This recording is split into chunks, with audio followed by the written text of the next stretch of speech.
Boa noite a todos. Estamos mais uma vez aqui reunidos para fazer um lançamento virtual da Juruá Editora. Hoje, o livro que vai ser lançado é O Luto Materno na Clínica Psicanalítica. É a dor da perda de um filho por assassinato. A gente tem aqui conosco a professora Maria Virgínia Filomena Cremasco e a professora Luciana Thieme Kuroji, que vão estar ilustrando aqui esse momento para a gente, trazendo o tema, debatendo sobre isso, explicando, né, a ideia do livro e trazendo esse conteúdo para nós entendermos um pouco melhor essa pesquisa dela e essa obra de uma forma geral. Muito boa noite para vocês. Boa noite. Boa noite. Então, eu quero pedir, primeiramente, como eu tinha combinado, eu sempre, como eu falei para vocês, eu não faço um esquema, né? Então, às vezes eu me perco e eu sou craque de esquecer de me apresentar. Já fiz isso em palestra, assim, de eu parar no meio e falar, eu não me apresentei, né? E todo mundo olhar, tá. Então, vamos lá, vou me apresentar. Meu nome é Ana Carolina de Carvalho Pacheco. Eu sou psicóloga, sou mestre em psicologia forense, psicóloga clínica, psicoterapeuta corporal, trabalho com grupos terapêuticos e sou editora da área de saúde da Juruá. Então, agora eu vou passar a palavra para a professora Maria Virgínia Filomena Cremasco, para ela se apresentar e fazer as devidas considerações aí que nós combinamos um pouquinho antes de começar, né, professora? Isso mesmo. Muito obrigada, Ana Carolina, pelo convite de nós estarmos aqui. É um prazer. Obrigada também a Sabrina, que está nos acompanhando, e a todo o pessoal do Juruá. É um prazer hoje estar aqui com a Luciana, que é uma grande parceira. Já trabalhamos juntos, continuamos trabalhando, né, Luciana?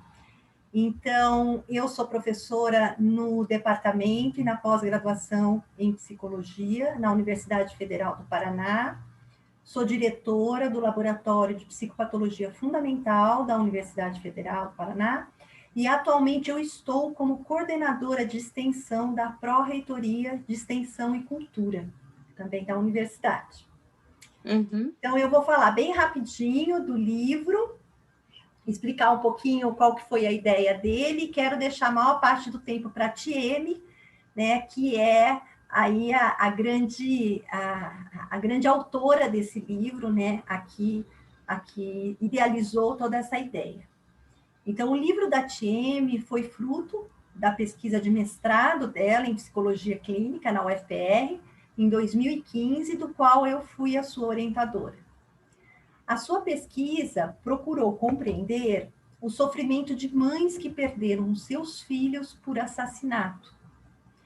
A pergunta de pesquisa da Thieme surgiu a partir da participação dela em um grupo de apoio a pessoas enlutadas, um grupo que é da sociedade, da comunidade, que ele acontece nas dependências da UFPR.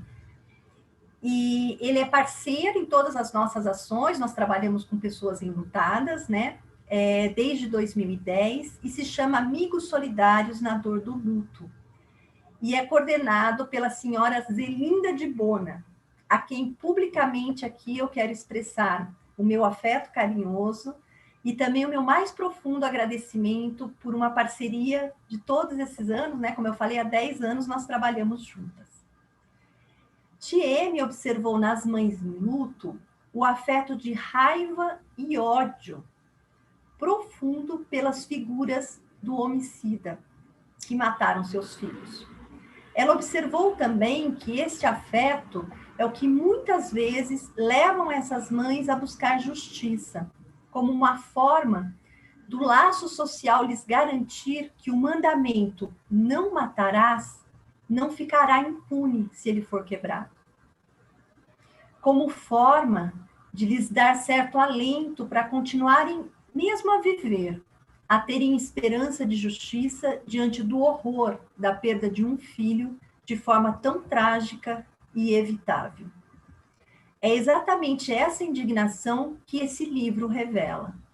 Não podemos emudecer diante do terror da violência sem limites que nos assola. Thieme trata do ódio enquanto fundador das relações humanas e indissolúvel, pois é ele que marca o afeto despertado pela diferença que o outro tem na nossa vida, do narcisismo das pequenas diferenças, de nossa dificuldade em aceitar o outro como não sendo nós mesmos, e por isso, com uma parcela de ameaça ao que somos, porque ele não sou eu, ele pode me ameaçar. Se o outro não sou eu, pode agir de uma forma que eu não controlo, que eu não quero, que não me satisfaz. E por isso eu posso odiá-lo. O ódio é a representação simbólica desse afeto negativo despertado por aquilo que me ameaça.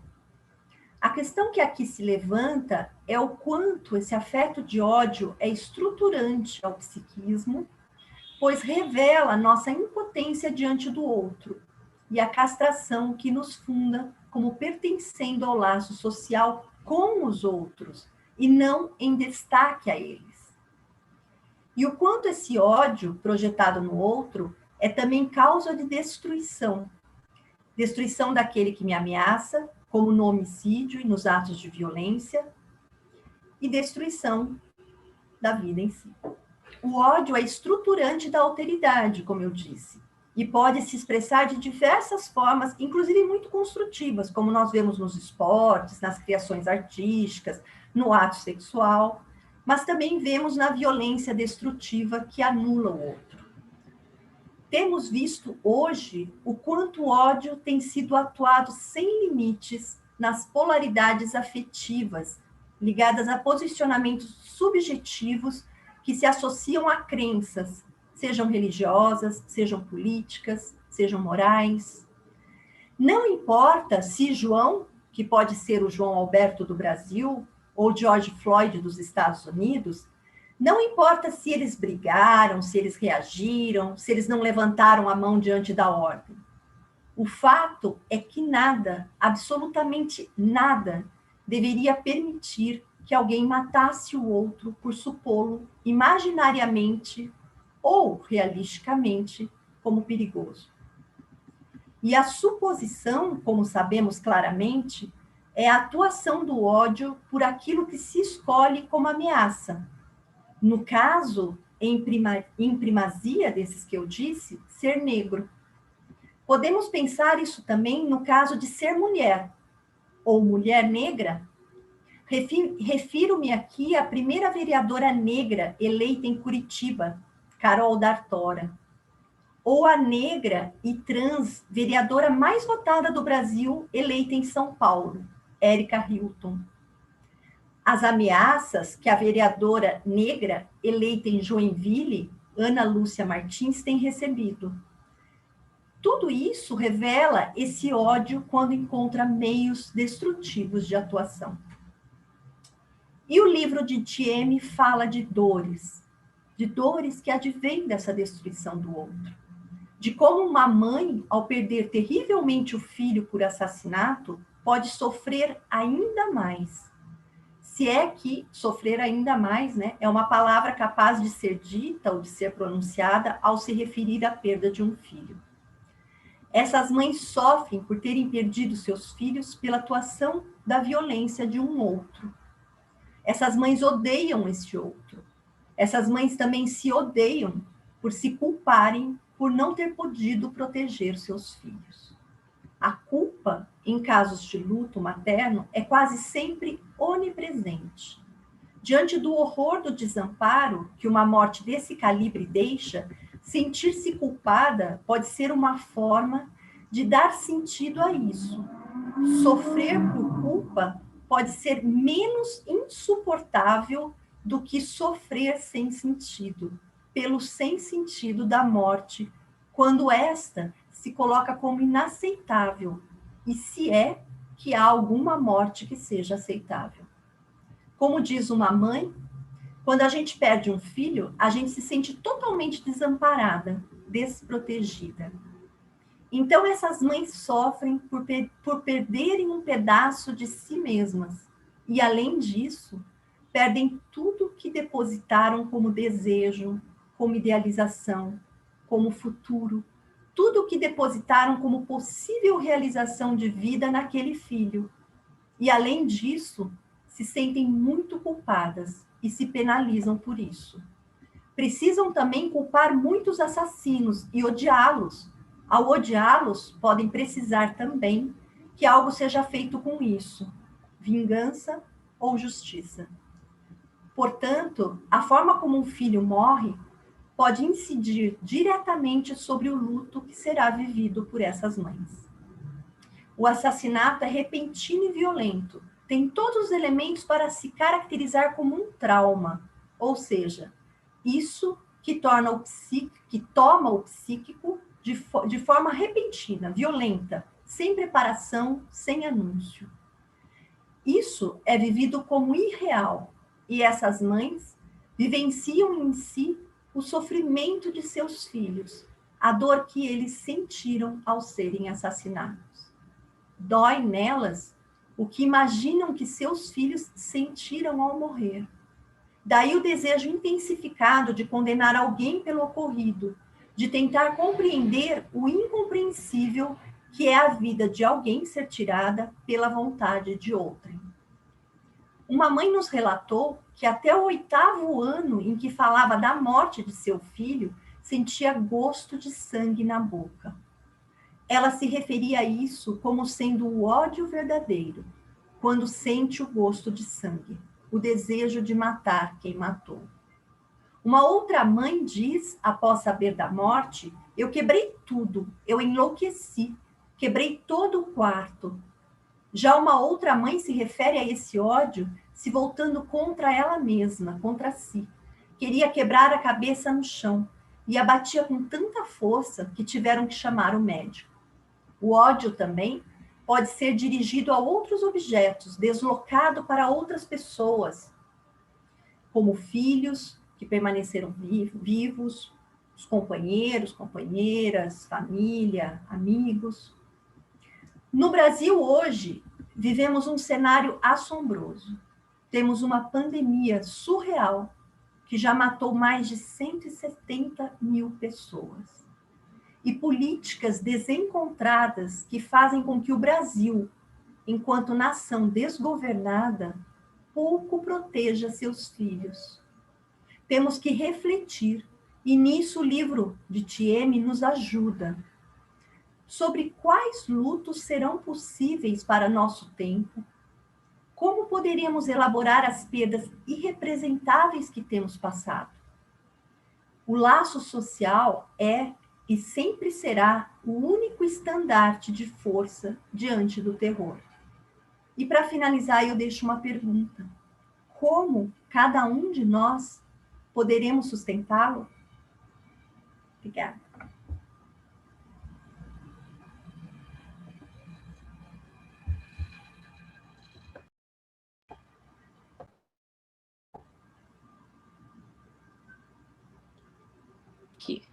Desculpe, estava desativado o meu áudio. Enfim, estava agradecendo a tua fala, né? Elucida muito a respeito do que a Thieme trata no livro dela. E Thieme, eu passo para você, então, vamos começar a respeito disso. No primeiro momento, eu te passo a pergunta da professora Virgínia, né? Se você elabora uma possível resposta para a gente, e em seguida eu gostaria que você comentasse um pouco como você chegou a essa ideia, a esse tema, a trabalhar isso, o que te motivou a trabalhar em cima desse tema que você escolheu, né, que gerou a tua dissertação e esse livro que está sendo lançado hoje. Mas antes, por favor, faça suas devidas apresentações. Eu tenho coisas, eu tenho problema com a apresentação, certo? Então, Thieme, por favor, primeiro faça a tua apresentação e depois eu te solicito que nos dê uma luz para essa pergunta da professora Maria Virgínia e em seguida me fale para a gente como que você chegou a esse tema, né? O que te motivou a escrever sobre isso. Então, boa noite. Eu gostaria de agradecer toda a equipe da Juruá, você, Ana Carolina, né, por estar mediando todo esse processo.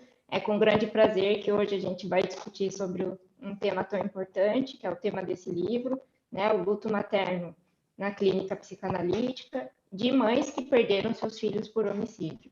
Então, eu sou a Luciana, estão me chamando de Tieme porque os mais próximos me chamam de Tieme, e eu sou psicóloga formada na UFPR, e como a professora Virginia já disse, esse livro foi fruto de uma pesquisa de dissertação que eu fiz entre 2013 e 2015. Atualmente sou doutoranda em psicologia da Universidade Federal e também atuo, né, sou psicóloga do Hospital do Idoso Zilda Arnes e também atuo em clínica.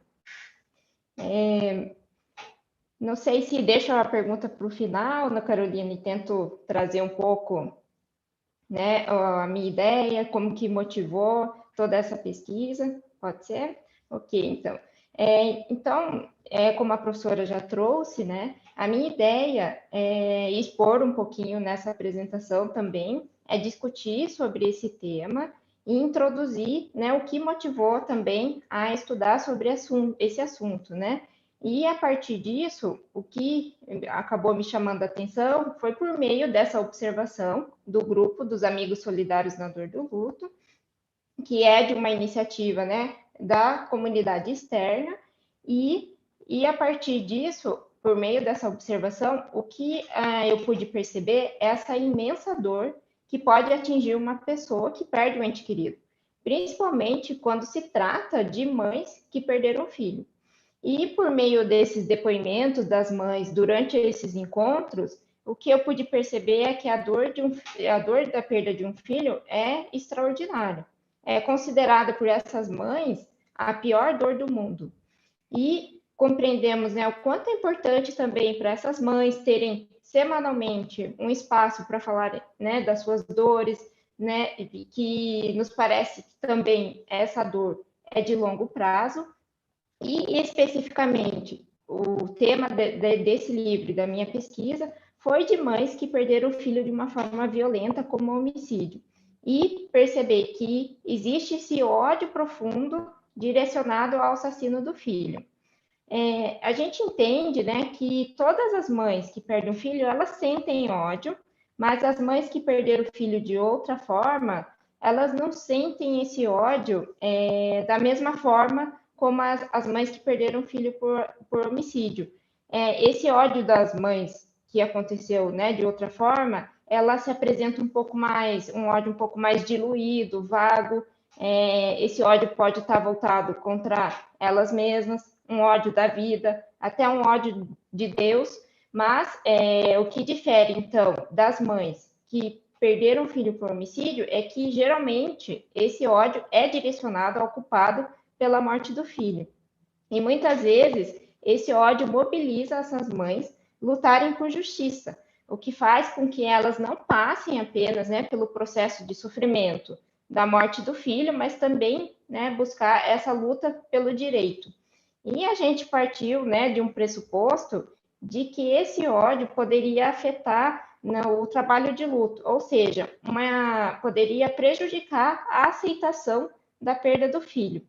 Eu já adianto que a minha hipótese ela não foi validada. A gente percebeu que algumas mães, sim, elas podem aceitar a perda do filho, mas, claro, nesses casos, é um luto muito complexo e é um luto que demanda de bastante tempo. Então, a gente considera que o sofrimento das mães que perderam o filho por homicídio está dentro desse contexto social que a gente está inserido, né? Vivemos nesse mundo, né, de diversos tipos de violência, desigualdade social, a pobreza, a corrupção, a gente vê todo o tempo na televisão, né, sobre crimes, assaltos, sequestros. Então, são várias formas de violência, desde a psicológica até o próprio ato, e que está inserido em diversos contextos, né, como a violência familiar, violência doméstica, que tem aumentado durante a pandemia, que tem aumentado esse índice também, até, né, o contexto mais amplo como a guerra. E a gente considera que muitas situações de sofrimento psíquico, existencial pode ser proveniente dessa forma de viver do nosso mundo moderno, né? Então, o que nos alerta muito é jovens morrerem assassinados em decorrência de tráfico de drogas, assaltos à mão armada, dívida, e os dados estatísticos têm mostrado isso, o índice de violência, né? Mostra o quão alarmante são as taxas, né, de homicídio no mundo e no Brasil. No relatório da ONU do ano passado, mostra que o Brasil é a segunda maior taxa de homicídios da América do Sul. Então, a morte por homicídio no Brasil, ela acontece principalmente de jovens de 15 a 29 anos de idade e do sexo masculino, ou seja, adolescentes até adulto jovem. E isso traz à tona, né, essa questão do luto materno, porque quanto mais esses jovens morrem, mais as mães perdem seus filhos precocemente, o que evidencia, né, a importância da gente estudar isso, né, dessas situações, de como essas situações de violência acabam repercutindo no psiquismo dessas mães. Além disso, né, esse sofrimento, a gente considera que essa dor da mãe é extraordinária em decorrência do investimento, né, de energia psíquica que essa mãe tem no filho. Então, ela estabelece esse vínculo permanente, né, com o filho, e quando esse laço se rompe, por meio da morte do filho, é isso que vai causar essa dor intensa que a mãe sente, né, porque ela não perde somente o filho que ela ama, mas também toda a representação que se tinha, né, naquele vínculo. Ou seja, né, a mãe, ela perde parte de si mesma também, porque a mãe deposita no filho diversas representações, desde expectativas, idealizações, fantasias. Então, tudo isso, né, com a morte do filho, ela também perde essas representações e que diz respeito do próprio eu dessa mãe. E é por isso que a gente fala, quando a gente perde alguém que a gente ama muito, a gente também perde uma parte de nós mesmos. Né? Luciana, eu queria perguntar para você a respeito do que a professora Maria Virgínia falou. Dentro da tua pesquisa, a questão do ódio construtivo, você conseguiu, né, você falou ali dessa questão da tua pesquisa, inclusive não ter sido validada, de mães que perdoaram e tudo mais. Você tem algum exemplo para passar para a gente na tua pesquisa ou, enfim, na tua vivência? Porque eu já vi muito disso acontecer, né, de mães que perdem filhos, não necessariamente por assassinato, mas que criam instituições ou que vão exatamente estar trabalhando em busca daquele motivo, né, que fez com que o filho morresse de câncer, em acidente automobilístico, enfim, né, vão lançando campanhas e tudo mais. Então, eu queria saber se dentro da tua pesquisa ou na tua vivência, você tem algum caso desse para contar, né, que existe uma superação materna em cima disso, e falar um pouquinho a respeito dessa questão do ódio construtivo. O que eu percebi, né, nesses atendimentos é que isso é muito singular, né? Depende de cada mãe, depende desse vínculo, né, que ela construiu com o filho. E sim, existem mães que conseguiram ressignificar essa perda, mas não necessariamente foi um processo, né, fácil, é um processo muito difícil, é um processo que pode demandar anos, né, anos de sofrimento, anos de luta por justiça. O que eu notei, né, que foi bem marcante na pesquisa, é que quando as mães conseguem condenar o assassino do filho, é só a partir desse momento que ela se permite, então, entrar no processo de luto. Porque até então elas estavam ali naquele movimento, né, talvez de defesa, enfim, mas para não entrar em contato com esse sofrimento no sentido de manter a sua integridade também, mas após esse processo de condenação do assassino, é que elas percebem que o filho não retorna mais e que elas vão sentir realmente essa dor da perda. E as mães desse grupo são exemplos disso, elas dão os seus depoimentos também no sentido, né, de ser construtivo para outras pessoas, de ser também um exemplo para outras pessoas, e claro que também teve, né, alguns casos de mães que não conseguiu, não conseguiu seguir a vida sem a vida do filho, no sentido de não aceitar. Elas não conseguiram aceitar essa perda, e o quanto isso, né, diversos tratamentos, enfim, psiquiátricos, e mesmo assim o quanto era difícil, que a gente acha, né, que segue mais pelo luto patológico da teoria freudiana, Sim. que é pelo viés da melancolia. Mas, né, o que a minha pesquisa, a maioria mostrou que sim, é possível elaborar esse luto, ou seja, aceitar a perda desse filho, mas, né, de um processo muito complexo e muito demorado. Então você percebe, inclusive, porque é muito difícil a gente não ir para um âmbito jurídico falando disso que nós estamos conversando, e que durante esse processo jurídico, o próprio processo jurídico faz com que a pessoa esteja sempre revendo, revivendo aquele momento, repensando talvez aquele momento, e isso, na realidade, depois que passa esse trâmite jurídico, que existe a condenação, é que essa mãe vai conseguir elaborar melhor esse luto. E quando não há o desfecho que essa mãe estava esperando, né? Normalmente isso também são coisas que se arrastam muito na justiça, e quando eventualmente chega a ser uma conclusão e essa pessoa não vai ser presa, né? Essa pessoa, enfim, foi um acidente, tem qualquer outro tipo de, né, de definição judicial a respeito disso. Como que você teve a oportunidade de perceber, de acompanhar algum tipo de caso nesse sentido e nos falar um pouquinho como que foi para essa mãe? Sim, sim. Teve, né, alguns casos que realmente não conseguiu condenar, mas em algumas situações eu percebi que algumas mães ainda continuavam nessa luta por condenar o assassino do filho, né, e estava disposta a dar seguimento disso, por mais burocrático e demorado que seja todo esse processo, e algumas mães não, elas não precisaram, sabe?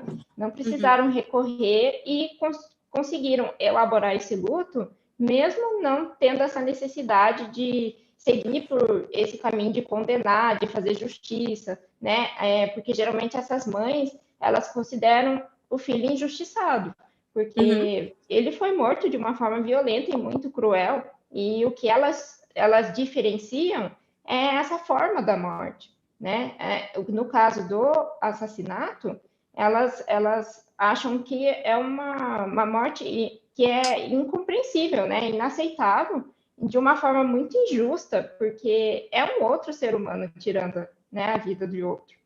Até tem uns trechos do livro que a gente realizou algumas entrevistas, né, com essas mães, e também tem casos de atendimento clínico, e que eu trouxe alguns recortes, né, dessas falas, desses depoimentos dessas mães que falam justamente disso. Até posso dar exemplo quando elas falam dessa forma da morte, como que elas comparam isso, por exemplo, por doença, por acidente, enfim, eu posso ver aqui e ler um trecho que é bem interessante, sabe? Eu deixei marcadinho aqui em alguns lugares, aí fica mais fácil. Então, uma mãe fala o seguinte, né? O assassinato é pior. Eu coloco assim, a dor de uma mãe que perde o filho é igual para todas. Mas as reações, eu penso assim, o bebê nasce doente e morre. A dor é muito grande para essa mãe. A mãe faz tudo para aquele anjinho e ir embora das mãos dela de uma dor, é uma dor incalculável. A moça está bem, daqui a pouco fica doente. A dor é incalculável. Um acidente de carro pega de supetão, pega de surpresa, é incalculável.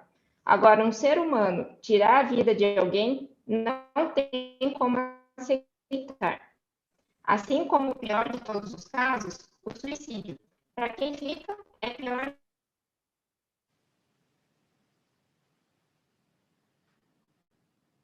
ainda. Então, se tivesse uma maneira de fazer assim, a pior dos piores é o suicídio.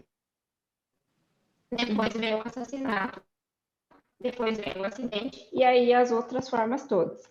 Então, o que elas consideram ainda é que o homicídio é uma das piores formas de morte, né, do filho, e perde somente para o suicídio, E o quanto mostra, né, como a forma influenciando também nesse trabalho de luto dessas mães, justamente por ter essa diferenciação, né, entre essa perda repentina e a morte lenta e anunciada. Então, o homicídio, ele se insere dessa forma de morte repentina, que impacta, que não é um tipo de preparo, apesar de que nenhuma mãe está preparada para perder um filho, né, mas nesses casos, o homicídio ocorre de uma forma de surpresa, e que no caso de mães, né, que perdem um filho por doença, por exemplo, ela pode ter a angústia como alguma sinalização do preparo, né, para esse evento doloroso como a perda. Então, a gente considera que existe realmente, né, essa diferença, e o detalhe, né, a característica da morte por assassinato é essa violência física, né, e que vai desencadear geralmente revolta, desespero nessas mães, né? Porque é considerado uma morte injusta, inaceitável e que vai suscetir, né? Como a professora disse, pode até desenvolver um trauma psíquico nessas mães. Né? O quanto o ódio também mobiliza essas mães a buscarem por justiça. Se quiser, até posso ler o trecho do ódio que ela fala do gosto de sangue na boca. Eu vou ler esse trecho que ela fala. Então, essa mãe, ela fala o seguinte: eu sentia gosto de sangue na boca. Hoje eu estou te contando todo o caso tranquilamente. Mas no primeiro, no segundo, até o 8º ano que eu falasse no assunto, eu sentia gosto de sangue na boca. Chegava a passar a mão na boca para ver se estava escorrendo sangue. Sentia gosto perfeito de sangue. Este é o pior ódio quando você sente gosto de sangue. Esse é o ódio verdadeiro. Né? O quanto marca esse afeto, né, hostil dessas mães, nesses casos, né, da perda do filho por homicídio. E isso que vai trazer também, vai impulsionar essa motivação, né, por busca por justiça. E, Luciana, a questão da culpa também, o que você viu no teu estudo, como que isso funciona, né, agregado ou não ao ódio, né? Isso é um padrão, toda mãe se sente culpada, não acontece com todas. Como que você percebeu isso na tua pesquisa? Geralmente as mães, elas sentem essa culpa, independente da forma da morte, né? Por exemplo, eu poderia ter ido junto com a pessoa, daí evitaria esse acontecimento. Eu poderia ter levado meu filho para outro hospital para receber outro tipo de atendimento, às vezes evitaria a morte dele, né? E às vezes se sente culpado, essas mães por não ter uma quebra, né, desse ideal dessa mãe de uma onipotência materna, de que ela vai conseguir proteger esse filho, mas ela não consegue. Então, o sentimento de culpa acaba sendo, né, um sentimento muito comum nas mães em geral, e não é uma característica específica só do luto de mães que perderam os filhos por homicídio, mas é apresentado de uma maneira geral. Isso é bem perceptível também, né, no grupo, quando elas dão os depoimentos. Perfeito. Qual foi dos casos que você acompanhou, das mães que você entrevistou, o que para você foi mais impactante, no sentido assim, de até ser uma surpresa dentro da tua pesquisa, né? Algo que talvez tenha sido inesperado ou que realmente foi mais significativo, importante para você, ou até eventualmente um sentimento, um afeto, algo que aconteceu e que realmente te chamou a atenção, talvez até por ser um diferencial. O que mais assim te tocou de tudo isso? O que mais me chamou a atenção é aquelas mães que elas não apresentavam esse ódio direcionado para o mundo externo, sabe? Quando essa mãe ela não tinha esse desejo de matar o assassino, por exemplo, né? E para mim isso me soava um pouco estranho, assim, de como ela não sente ódio, né? Olha o que aconteceu. Mas enfim, acho que como a professora mencionou, né? Esse ódio ele pode ser expresso em diversas formas, né? Sim. Tanto direcionado, né, essa pulsão de morte para o mundo externo, por meio de uma destruição, né, ou também de uma forma autopunitiva, né? Essa pessoa também pode se autopunir, né? Por isso, um ódio voltado para próprio eu, e não conseguir também, né, quando volta esse ódio para o próprio eu, pode, né, ficar mais próximo da melancolia também, o que a gente considera como luto patológico. Mas é isso que me chamou mais atenção, dessas mães que não sentiam, né, esse ódio de uma forma explícita, de não estar direcionado ao assassino do filho. Mas, claro, grande parte elas apresentavam esse afeto hostil, direcionado ao desejo de matar o assassino do filho, de, né, ser condenado, culpado pela morte do filho. Até posso ler diversos casos, né, que ela fala dessa necessidade de procurar justiça, porque eu senti uma força, né, porque eu acho que o ódio, ele acaba impulsionando por uma força que faz essas mães irem atrás de justiça, por mais que elas estejam tristes. Até tem, né, um relato de uma mãe que ela fala que em casa ela só ficava deitada em posição fetal, ela não tinha ânimo para nada, mas ela ia todos os dias na delegacia porque ela queria cobrar, né, a justiça. Queria que o assassino fosse preso, ela cobrava todos os dias lá dos policiais, e ela quis ajudar, inclusive, a encontrar o assassino, enfim, os policiais não gostaram, mas ela foi, isso é uma energia, né, que acaba impulsionando a pessoa nesse sentido de procurar justiça mesmo. Essas mães que você observou, que não... Eu queria só complementar uma coisa. Ah, tá. Eu acho bem importante, que a gente trabalhou bastante na pesquisa da TM, e que eu acho importante a gente apresentar esse recorte, né? A gente também percebe uma dessensibilização do sofrimento quando a gente está falando de classes sociais, pessoas periféricas que vivem no meio de muita morte, muito abandono. Então, a Tiane também acompanhou mães que não era o primeiro filho que tinha sido assassinado, né? Que ela já assim, elas geram crianças a partir da adolescência, essas crianças já começam a se envolver em situações que colocam em perigo a própria vida e elas acabam perdendo o filho. Então, assim, é como se elas tivessem os filhos até uma pré-adolescência e começo de adolescência. É onde elas dedicam ali todo o afeto, colocam toda a energia amorosa. A partir daí, é como se elas entregassem essas crianças, elas se sentem impotentes diante disso e acabam meio que dessensibilizando, como se fosse uma banalização da morte nesses meios sociais, aonde a morte é corriqueira, é cotidiana. Não é só dos filhos dela, é do filho da amiga, é do filho da tia, é do filho da filha, do neto. Então, é muita morte. A gente percebeu que nesses meios, onde a morte tem esse caráter de banalização, de populações muito pouco protegidas, né? Populações que, inclusive, são extinguidas, né? Porque são como eu falei no começo, né? São aquelas que são o alvo, né, da violência policial, o alvo da violência da sociedade, né? Essas pessoas que não têm valor e quase como que a sociedade olha para elas como merecem morrer. Essas mães que têm os filhos nessa condição, elas têm uma espécie de amortecimento. E não é que elas não sofram, mas é que, de alguma forma, isso funciona como um modo de proteger disso que acaba sendo uma repetição do mortífero presente na realidade de vida.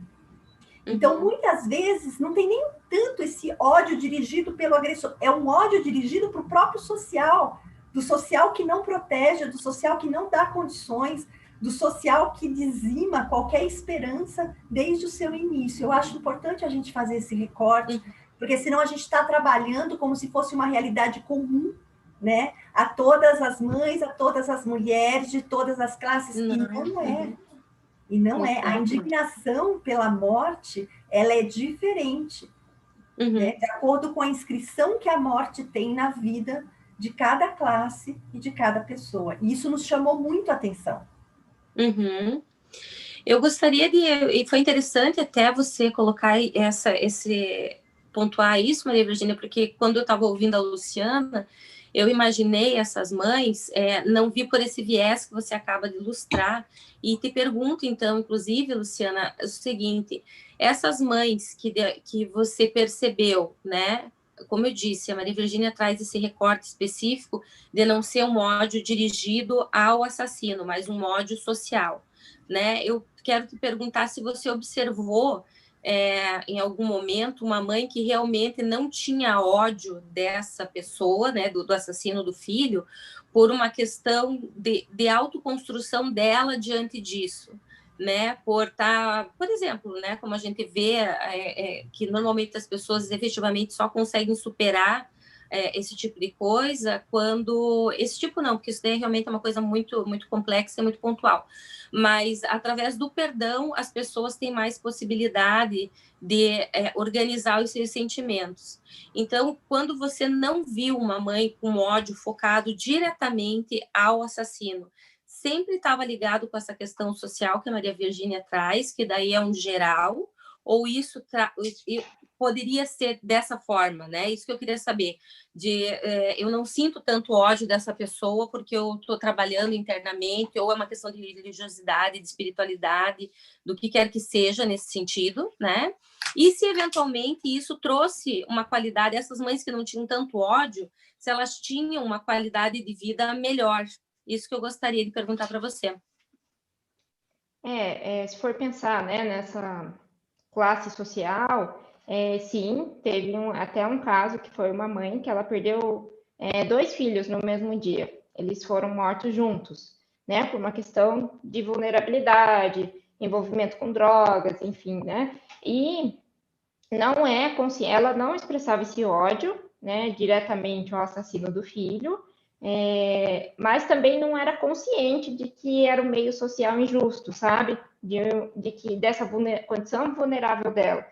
É o que a gente percebeu, né? Que é esse meio, que existe realmente essas diferenças de vulnerabilidades individuais, e no caso dela, né, ela se desorganizou, ela não conseguia dar sentido para nada, assim, a vida dela destruiu completamente, ela não conseguia se organizar, ela ficava totalmente, né, transtornada, ela não conseguia nem chegar às sessões direito, ela se perdia no meio do caminho, né, começou a fazer tratamento em CAPS, inclusive, desse nível, assim, de uma desorganização tão grande que ela não conseguiu, né, se reestruturar diante dessa comoção psíquica que gerou mesmo, né, esse trauma, 2 filhos, né, perder 2 filhos no mesmo dia, né, de uma forma violenta, que ela inclusive suspeitava, né, que poderia ser policial que tinha matado os 2, né, mas não estava diretamente direcionado esse ódio aos policiais, por exemplo,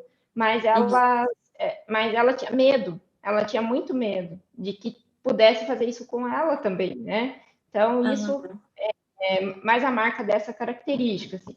Já numa condição um pouco melhor, né, financeira, enfim, esse ódio ele é mais presente, de condenar e ter dinheiro para investir, né, ou ir lá na mídia para cobrar do governador, tem seus contatos, enfim, essas mães expressam mais o ódio e elas, né, algumas tinham recursos para isso, né, de ter um bom advogado, de ter, né, todo um recurso mesmo financeiro para condenar o assassino até elas conseguirem, né? Esse era o objetivo da vida delas.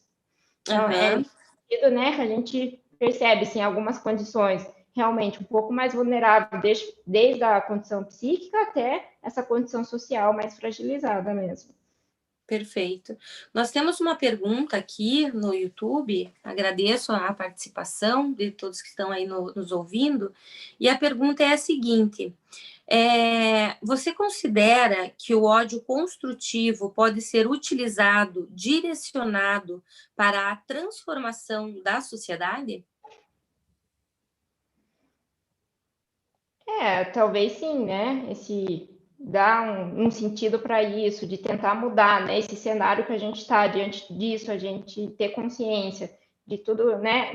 Desse tipo de violência, desse meio que a gente está inserido. E a gente considera, né? A maioria de nós somos alienados, né? A gente não tem consciência, às vezes, de que está sofrendo violência, de que né? Existem esses vários tipos de violência, porque a gente, né? Como Freud fala, a gente fica num lugar de espectador, muitas vezes, até diante da morte, né? Então, a morte acontece com o outro, acontece lá no jornal, acontece, né? A gente vê em todo lugar, acontece com o vizinho, mas a gente nunca espera que vai acontecer com a gente também, né? Somos muito individualistas, a gente está numa sociedade em que esse é o valor, né, da individualidade. E sim, se a gente puder, né, construir algo, ter consciência disso, podemos construir algo bom mesmo, né? De tentar mudar, não sei de que forma, né? Enfim, mas ter uma esperança aí no fim do túnel.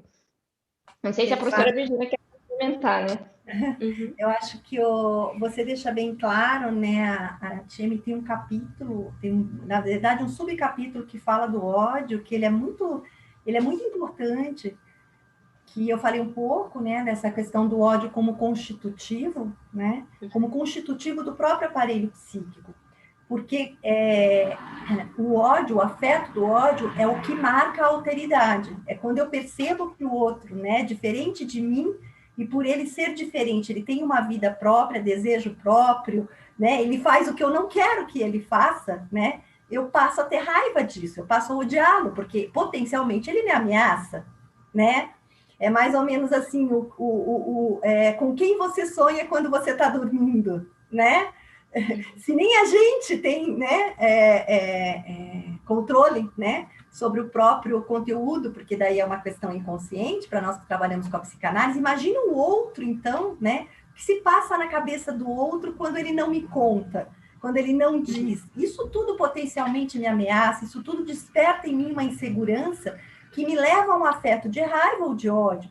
O ódio não é algo a ser combatido, né? O ódio é algo que nos estrutura dentro da alteridade. Eu acho que isso é muito importante, até com relação à educação das crianças, a gente permitir que as crianças possam expressar esse desprazer de não gostar, de sentir raiva, de sentir ódio. Isso é humano.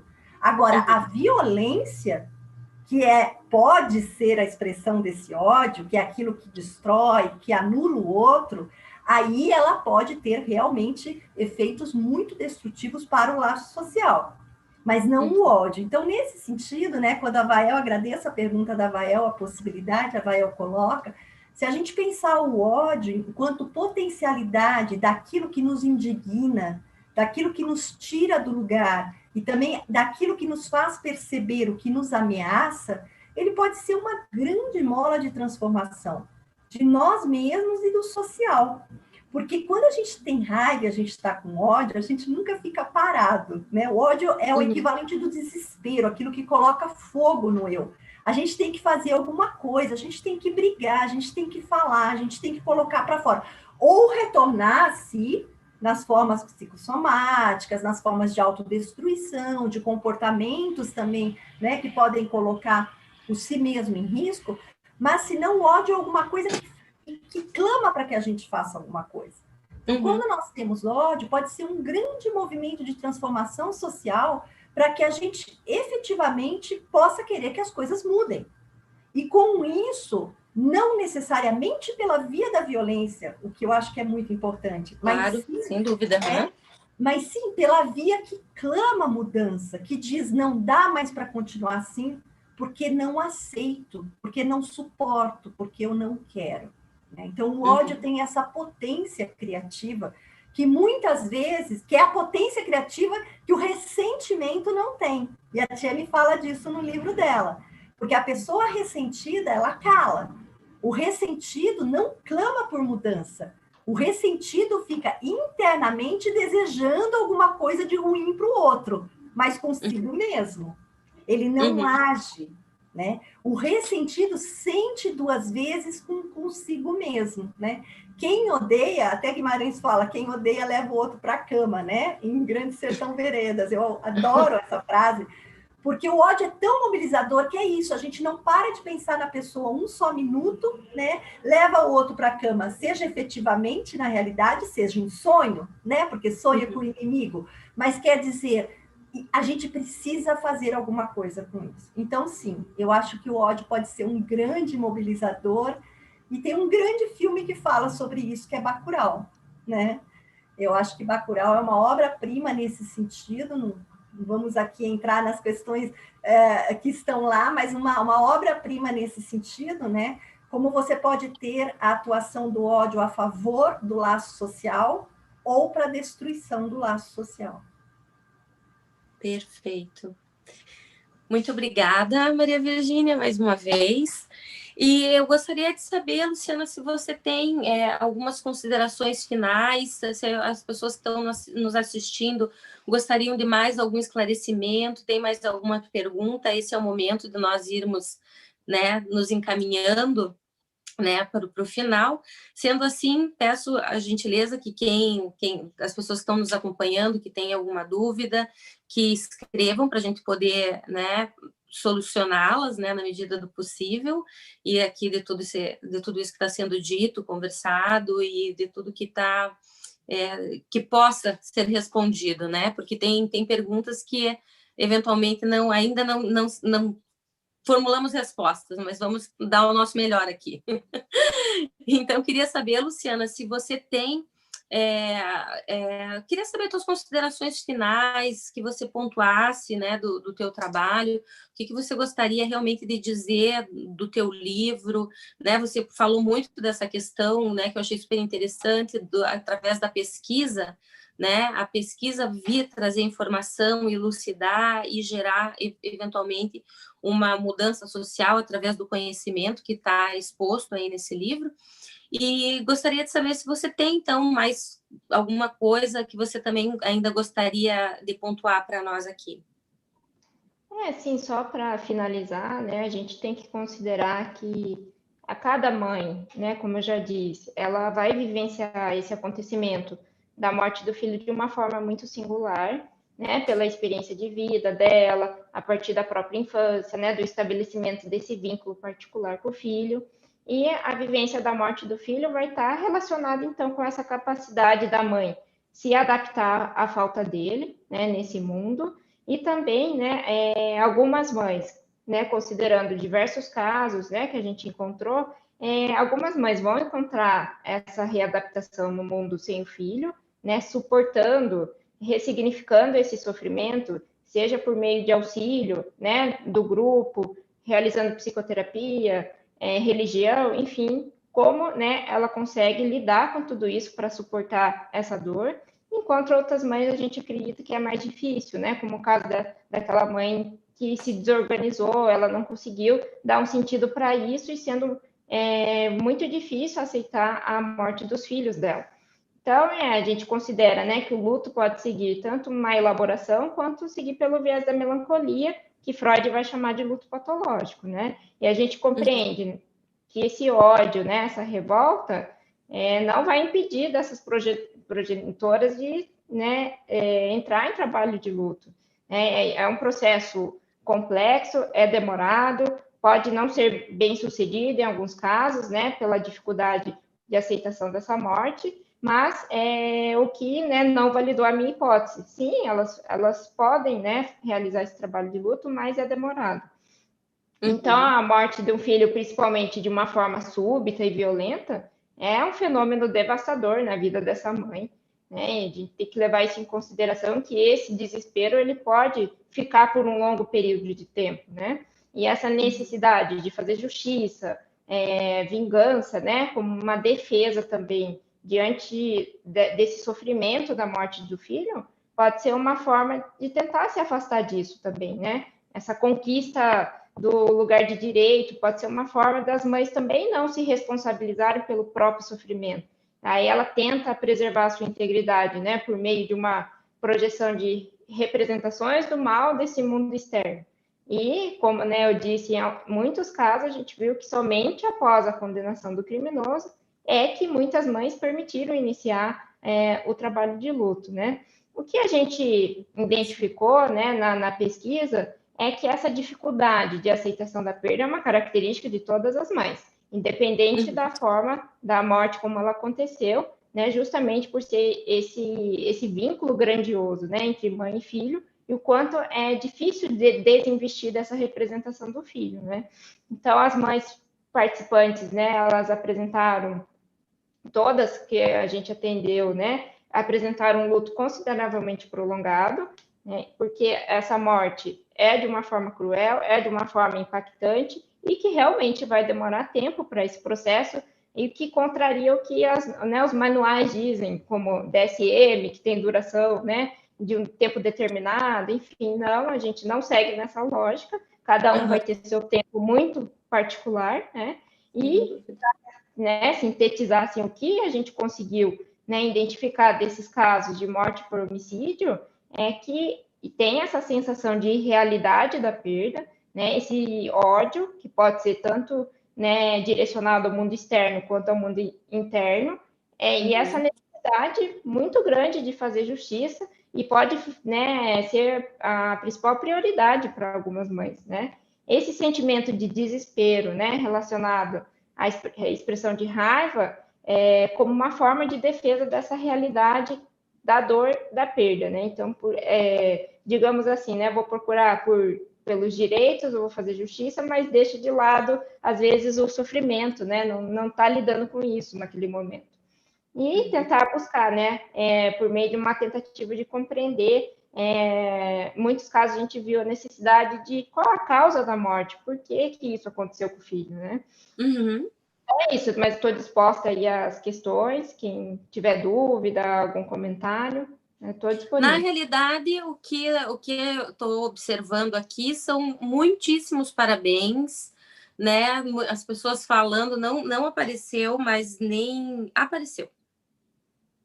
Tá, apareceu agora bem no finalzinho, né? Apareceu uma pergunta, mas antes disso, que vários relatos realmente, né, parabenizando pelo trabalho, elogiando. E agora surge a pergunta aqui do Robson Melo: a partir da sua escuta, qual o maior desafio para um profissional atuando com grupo de luto de modo que não venha atrapalhar o processo de luto de cada sujeito?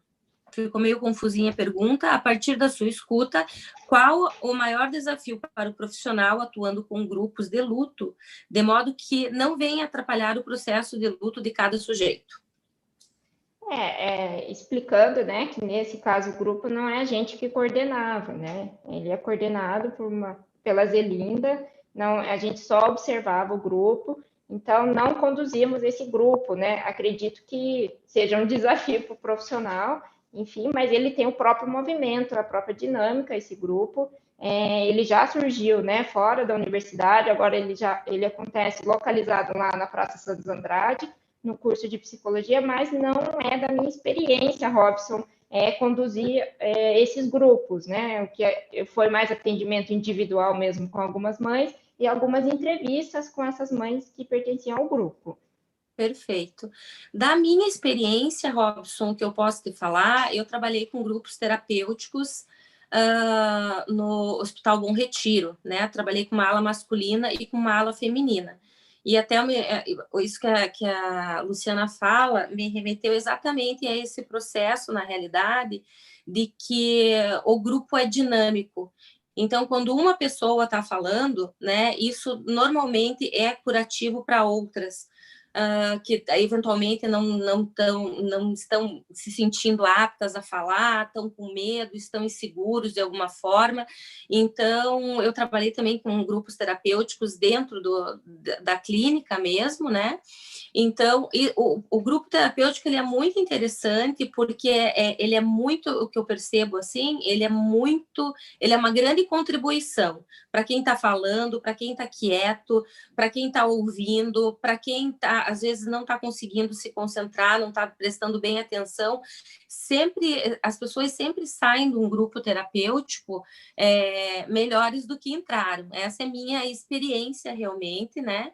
Às vezes elas não estão conseguindo elaborar algo, e é muito interessante, porque essa dinâmica me lembra muito dessas questões sistêmicas que estão sendo estudadas hoje, né? E, enfim, né, já faz um bom tempo, mas que hoje em dia essa palavra está muito em voga, que efetivamente é muito interessante você ver o processo de uma pessoa e depois o paciente vem conversar com você particularmente e relata o movimento que aquela conversa ou aquela resposta que o profissional está dando, o efeito que gerou na pessoa.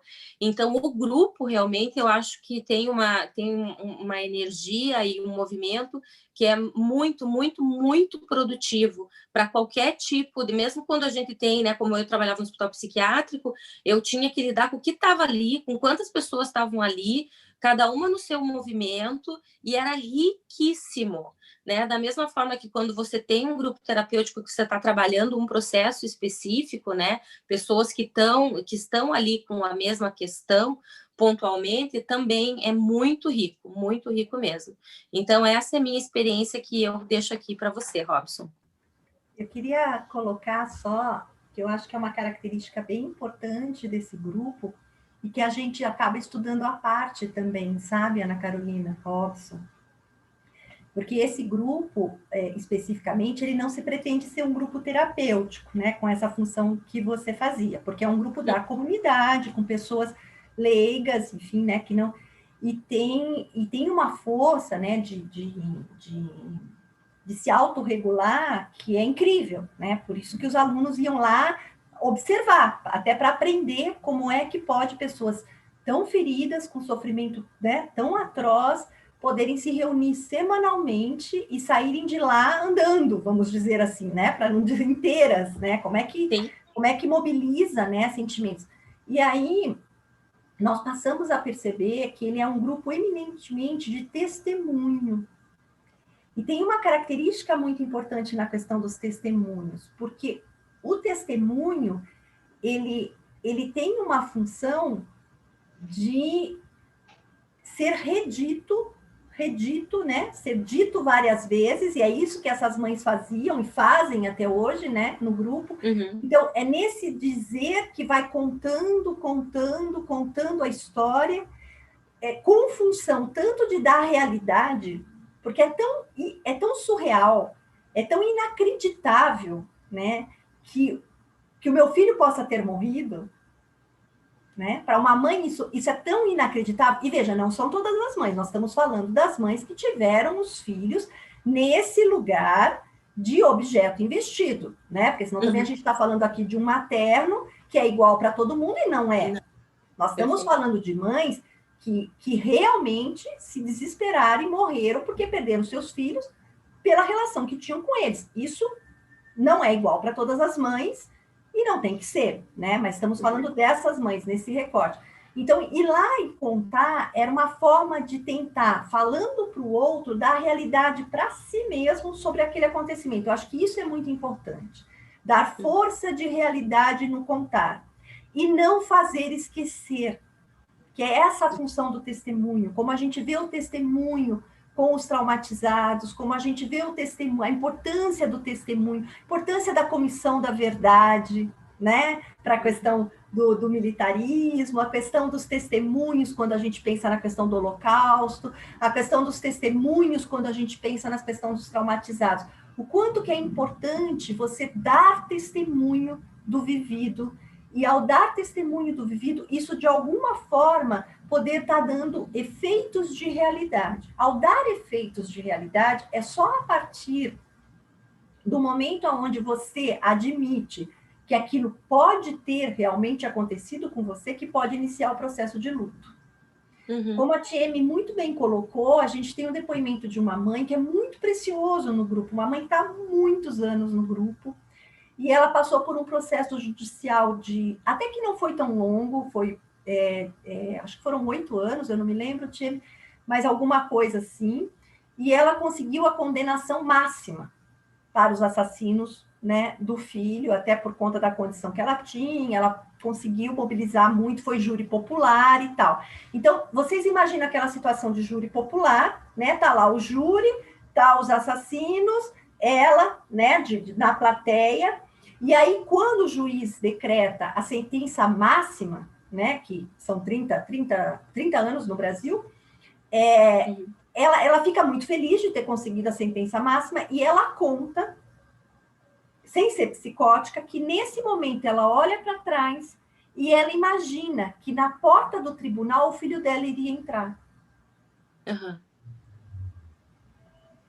Naquele momento, ela percebe, acabou a minha luta e agora eu tenho que começar a fazer o meu luto. Uhum. Né? Então, acabou a luta e agora eu luto. Né? Porque só naquele momento caiu a ficha para ela que o filho dela não ia entrar. Que o fato dela conseguir a condenação máxima não ia fazer com que o filho dela voltasse. E que ela teria que viver o que a Luciana falou. Ela teria que continuar vivendo sem a presença do filho. Que significa você criar meios, e tem que ser meios muito criativos, de você poder suportar viver sem a presença daquela pessoa tão amada, tão investida de afeto. Significa você se autorizar o eu a passar por uma transformação que é, agora cabe na minha vida ter alguém que não vai voltar. Uhum. E eu vou, de alguma forma, construir a minha vida sem essa presença. Veja, sem a presença física. Porque mais do que nunca ele vai estar presente na minha memória, na minha saudade, na minha dor. É uma autorização do eu para continuar ferido a partir dali. Para continuar, não todo, mas não todo totalmente esburacado. E continuar a partir dali. Esse é o processo de luta. É um trabalho lento, é um trabalho muito doloroso. Mas é um trabalho de autorização para que o eu se transforme numa outra coisa, que significa agora ele poder criativamente continuar vivendo sem a presença física de quem ele tanto gostaria que estivesse ali. Então, por isso que o testemunho é tão importante. Porque ao testemunhar, né, e sem julgamento, isso é muito importante, que seja um grupo que dentro do laço solidário, um possa ouvir o outro, sem julgar a sua dor é maior que a minha, é menor, o que você faz, desmontou o quarto, deixou o quarto, quebrou o quarto, como eu falei, da mãe, né? Sem julgar. Lá a gente diz que tudo é possível, cada um tem o seu processo, mas a gente também aprende muito um com o outro, né? Quem perdeu aprende muito um com o outro e se autoriza muito um com o outro. As mães falam muito de processos de recaída, né? Que são quase como assim, o aniversário é como se o filho tivesse morrido ontem. O Natal é como se o filho tivesse morrido. Não importa que faz 20 anos que ele morreu. A cada dia das mães, essas mães são dias de recaída. Então, o processo, ele não é assim, eu superei o luto, eu nunca mais vou ter dor. É você, pela vida toda, ter que lidar com essa dor, revisitando momentos que vão ser muito difíceis. Mas no testemunho, eu dou provas de que eu sobrevivo. E eu dou provas para mim também que eu sobrevivo. Então, a cada recaída é um dia de miserabilidade. Mas eu tenho alguma coisa em mim que diz, no dia seguinte, eu vou sobreviver. Perfeito. Eu quero agradecer muito vocês duas, né? Muito, foi realmente, né, uma live muito interessante, muito profunda, muito tocante, né? As pessoas estão aqui, realmente continuam agradecendo, continuam, né? Aqui tem aqui a fala da luta ao luto, que é importante, né? Então, realmente, muito obrigada a vocês, TM, que trabalho fantástico para nós da editora, é realmente, né, um orgulho ter você conosco, ter o teu livro lançado pela Juruá. E então eu vou me despedindo de todos agora nesse momento, não temos mais nenhuma pergunta. Eu desejo uma boa noite a todos, né? Um bom descanso a todos. E quero mais uma vez agradecer vocês duas, né? Por a gente estar aí expondo, explicando para as pessoas essa obra que vem trazendo toda essa carga de conhecimento tão importante para esse momento histórico, onde as pesquisas demonstram cada vez mais os níveis de violência subindo, né? As coisas, enfim, né? Tendo esse perfil que a gente está tendo social agora nesse momento aí no Brasil. Então, eu agradeço muito vocês, agradeço muito e, enfim, né, deixo para vocês agora também, né, fazerem as despedidas, né? Obrigada, Ana Carolina, obrigada pela oportunidade de estar lançando o livro da TM, que tem aí um futuro extremamente promissor dentro da academia, agora no doutorado, nós não falamos isso, mas Tiene agora está no doutorado, trabalhando também com o luto, com o tema do envelhecimento, o próximo livro, né? Também um tema extremamente importante, extremamente atual, também da experiência clínica dela, experiência profissional que ela trabalha. Então, um grande nome para a academia e, com certeza, um futuro muito promissor. Parabéns, Tiene.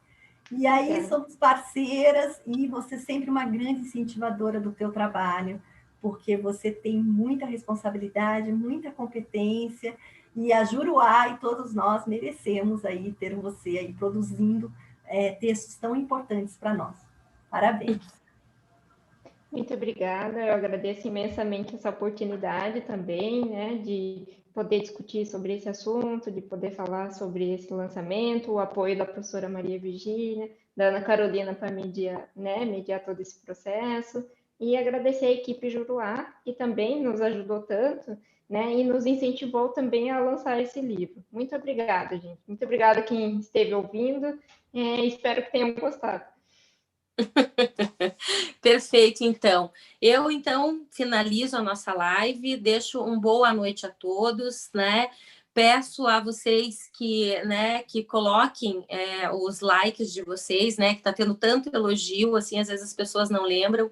Isso é interessante, é importante, é gratificante, né? Para a autora, inclusive, né? De estar vendo quantas pessoas, né? Que na hora que a gente está falando aqui, às vezes passa um pouco sem a gente poder perceber tudo que está acontecendo, tudo que está sendo dito, né? E eu, como mediadora, já tenho um pouco mais de olhar para isso. Mas, então, pessoal, muitíssimo boa noite a todos, gratidão por todos que estão aqui, gratidão a vocês, né, que se dispuseram aí nesse horário das 7 às 8 aí, né, a estar aqui falando, até já estamos com 8h11 aí, né, já nos estendemos, porque realmente é muito interessante o tema. Então, pessoal, uma boa noite a todos, gratidão por esse momento e fica aí gravado, né, no nosso YouTube para posteriormente, né, quem quiser enviar, quem quiser encaminhar, né, para outros pesquisadores essa live que realmente traz aí o conteúdo do livro da Luciana e elucida muitas coisas e é um conteúdo bem específico, bem interessante, bem profundo e nós estamos realmente muito felizes de ter a honra de estarmos publicando o seu livro, de termos publicado o seu livro. Uma boa noite a todos, pessoal.